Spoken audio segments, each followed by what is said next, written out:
Good evening, everyone. I'm Sandra Bookman. And I'm Joe Torres. We begin with the breaking news about Hillary Clinton's death. Hillary Clinton's doctor has just revealed the presidential candidate has been diagnosed with pneumonia.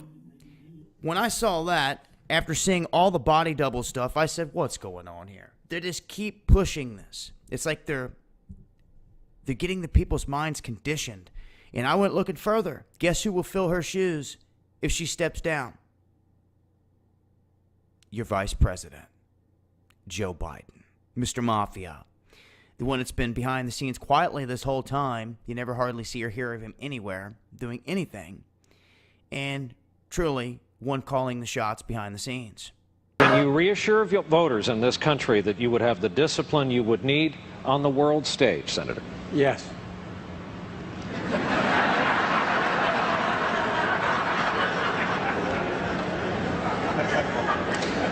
Thank you, Senator Biden. There are hugs where you just throw up your arms and go for it, and then there are hugs that keep going and going and going. Joe Biden wouldn't let Hillary go as they met on the tarmac at Scranton Airport. About 4 seconds into the hug, they semi-disengage. Nothing to see here, right?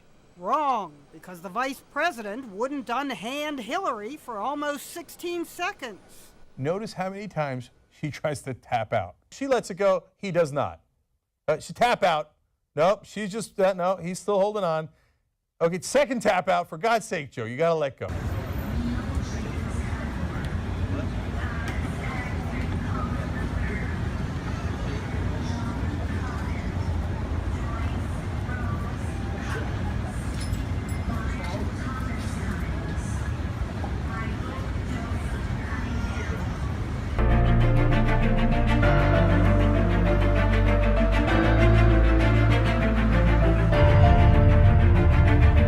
Breaking news out of Israel right now, where former President Shimon Peres has been hospitalized after suffering a, quote, brain episode.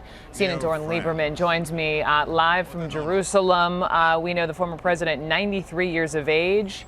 How's his condition? Well, we've learned that brain episode was a stroke that he suffered earlier this evening. At first, he was taken to the hospital. He was fully conscious, in stable condition. Just a short time later, we got another statement from the office of President or former President Shimon Peres saying he had been sedated and intubated and was to undergo a CAT scan so doctors could fully understand his condition and how his recovery process would go. So that is the update after former President Shimon Peres, 93 years old, suffered a stroke earlier this evening. Warnings coming from Iran, with the rogue nation threatening to shoot down U.S. Navy spy planes in the Persian Gulf. This happened over the weekend, and now defense officials are telling Fox News that it involved these U.S. Navy surveillance aircraft, the P-8 Poseidon, you can see that one on the left, and the EP-3 Ares on the right. They were flying a reconnaissance mission in the Strait of Hormuz and also in the Gulf of Oman, and we're 13 miles off the coast of Iran, which is considered to be international waters. The threat to shoot down our planes, just the latest confrontation in that area. They came very, very close and forcing us to take some evasive measures. You know, there were some shots fired, and then this time with the planes, they said, hey, get your planes out of our area, even though we were in international waters, or we'll shoot, and we stayed on course. So our reaction is a little bit different now. Is that changing the equation? Well, you know, Heather, again, the Iranians have taken U.S. Navy sailors at gunpoint. They've threatened our ships. They're threatening our planes. They're test-firing missiles capable of carrying a nuclear warhead. They're taking U.S. citizens as hostage, and they're continuing support for terrorism. So those are provocative actions, and, you know, rhetorically we may be getting tougher, but we're doing nothing to push back against these activities, and until the next president does so, the Iranians are going to continue. The B-1B bombers were escorted by US and South Korean fighter jets as they flew over an airbase some 120 kilometers from the border with the north. The nuclear-capable supersonic aircraft had flown from the US Air Force Base in Guam and did not land in Korea.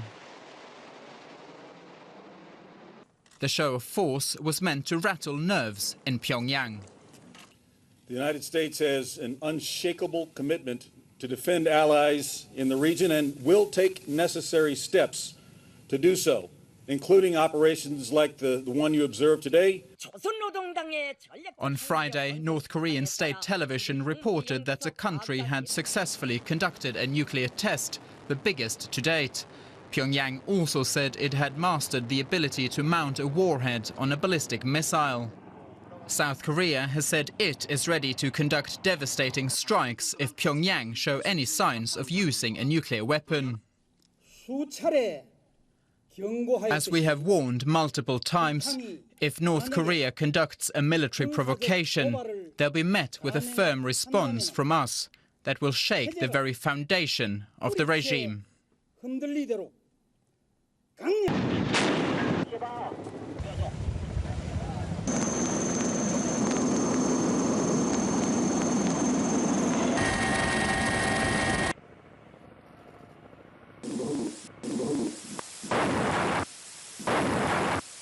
The massive military exercises, codenamed Naval Cooperation 2016, features destroyers, submarines, fighter jets, helicopters, and marines as well. Now, Russia sent 5 vessels to the drills, and the joint effort over the next few days will include activities like defense of anchored ships, search and rescue operations, and retaking of seized vessels. Now, there will be a total of 18 ships and supply vessels, 21 aircraft, and over 250 service personnel from Russia's Pacific Fleet and the Chinese People's Liberation Army's Navy.